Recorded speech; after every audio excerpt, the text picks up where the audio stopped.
In America today, the bigger recipient of handouts is not poor people, it's corporations. GE, imagination at work. GE is the biggest industrial corporation in the world. Here's their CEO, President Obama. Jeff Immelt is perhaps the CEO who's most cozy with President Obama. And Jeff Immelt was recently named the country's job czar. I am so proud and pleased that Jeff has agreed to chair this panel. General Electric is structuring their business around where government is going. So everything from high-speed rail, solar, wind, General Electric is lining up to get what government's handing out. The New York Times reports that government handed out so many tax breaks to GE thanks to their fierce lobbying that despite billions of dollars in profit, they'll pay no taxes this year.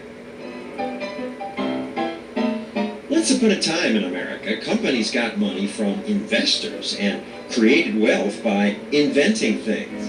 25 years ago, my friends and I started with nothing but an idea. Microsoft did that.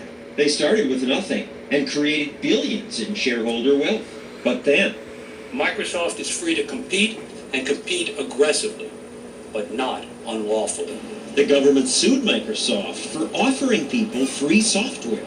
At the time, Microsoft spent exactly $0 on lobbying. They were busy changing the world. They were busy creating a computer revolution and helping the internet revolution. And for that, they got drawn into court. They spent millions and hundreds of millions defending themselves against the Justice Department. So how much money do they spend today on lobbyists? Hundreds of millions of dollars a year. They learned their ugly lesson.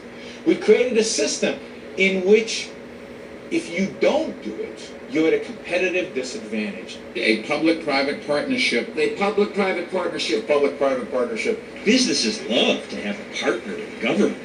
This little window maker must have loved the attention it got by having the vice president praise its products. You're not just churning out windows. You're making some of the most energy-efficient windows in the world. Think getting the vice president was a big deal? Heck, they got the president too.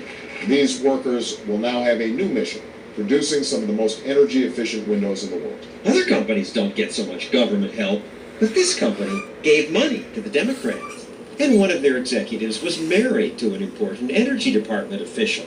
It sure is nice to get special government help. Thank you, Mr. Vice President, for your unwavering support. Left-wing think tanks criticize corporate welfare, but somehow green handouts, they're okay. Everybody wants to find a better fuel-efficient way to go about their daily business. The government's going to invest in certain companies to pioneer new technologies. That, I think, is not corporate welfare. The business is too dumb to invest in it without government saying, do this and here's The help. private sector will only invest if they know for sure that there is a commercial marketplace.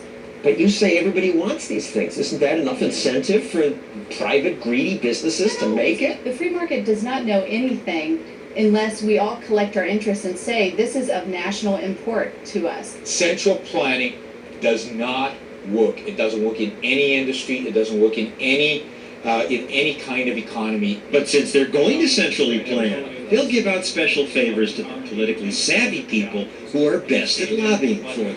Of at least $200 million is needed. And so the government pours billions of your dollars into projects like the Roscoe Wind Farm in Texas. It's half owned by GE.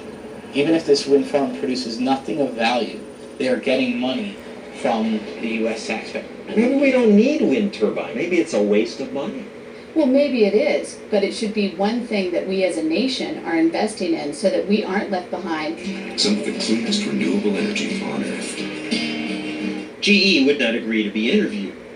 Maybe that's a good thing if it means companies are now getting embarrassed about the handouts.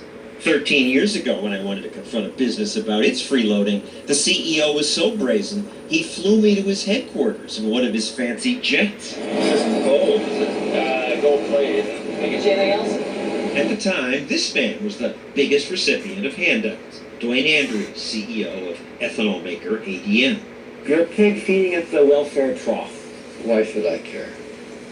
It doesn't. Areas of corporate welfare really believe that they're being paid to help the country. what I'm providing is so good that it ought to be subsidized. Unfortunately, a lot of American companies have become mooches off the government, and they go to the government to manipulate the system in their favor. That's what not business is about. That's Unfortunately, freeload. Businesses do it, and rich individuals do it. People like me. Coming. The government. Politicians